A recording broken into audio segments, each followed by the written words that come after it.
If you have a side hustle as small as selling one thing per year on Facebook Marketplace, you can qualify for business cards. And that's important because it really expands the number of offers that you can apply for. And there's other great perks about it too. If you're new here, hi, I'm Katie from Katie's Travel Tricks. This is Scout, who wouldn't stop meowing unless I picked him up today, so he's with me on this video too. So let's get to it. I have seen so many different types of side hustles approved for business cards. And I think a lot of people have something that can be approved and they don't even realize it. So I'm going to go through some of the most common ones that I see. I honestly think that the business card deals are so good that if you don't have something, I kind of recommend starting one of these things so that you can have access to business card offers as well. So the way that we got started was with rental properties. We have a rental condo. If you Airbnb your house, a big one for a lot of people is selling on eBay, Amazon, or Facebook Marketplace. I think Facebook Marketplace is the easiest because so many people just sell old kids' clothes or toys on Facebook Marketplace. If you are in a something like Beauty Counter or Young Living, that would qualify you. If you're a freelance writer, if you're a consultant, if you're a tutor, if you're an Uber driver, all of these things are considered businesses from the perspective of a bank and can qualify you for a business card. There's a couple key advantages to business cards. So here's a list of some of them. One is that it doesn't affect your personal credit score in the same way that a personal card does, except for that hard inquiry that you'll get when you apply for it. It doesn't affect your Chase 524 status. It is going to give you more card options, which is going to give you more points. It's also an easier path to the Southwest Companion Pass, which is one of my favorite deals in travel.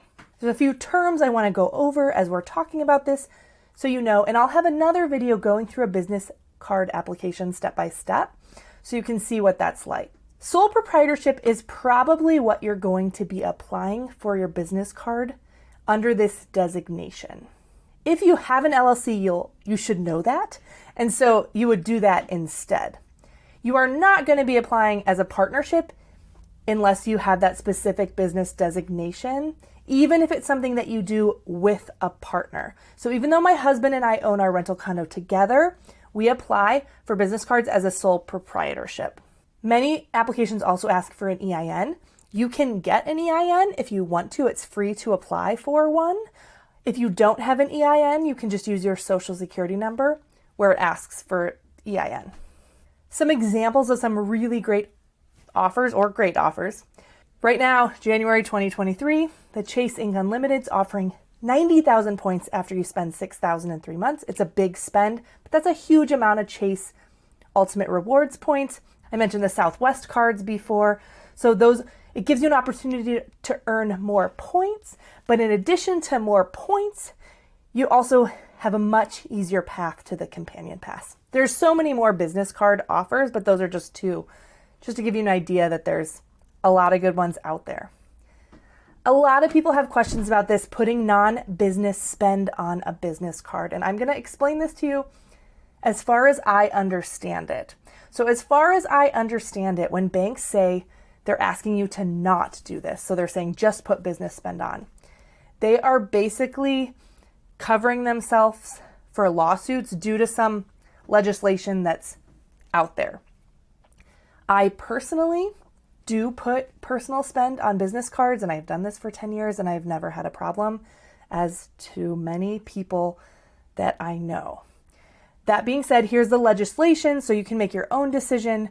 We wouldn't really be able to apply for business cards if we were limited to just putting business spend on them because we don't have much business spend.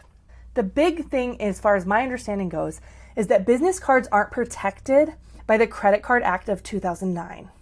So that act focused on consumer or personal card protections. And so banks treat personal and business cards differently. So business cards don't have to do these things. Like they don't have to alert you to certain rate increases. They can retroactively increase rates on business cards. So there's like some things that they used to do on consumer cards that banks are not allowed to do anymore. Because of that, to kind of cover themselves from lawsuits, banks just tell you don't use these for personal expenses because they're making it clear to you that these aren't protected with these protections from the Card Act. Now, if you are a smart travel hacker, you should never be carrying a balance. So you should not care what your rates are or whether or not they increase. So that shouldn't matter to you. And I have some more information in my article about business cards about this, but again, this is just my understanding of it. And you should, of course, always do what you're comfortable with. This video is part of my free course, which you can find in its entirety at learn.katiestraveltricks.com. But don't forget to also subscribe so you can see more videos here.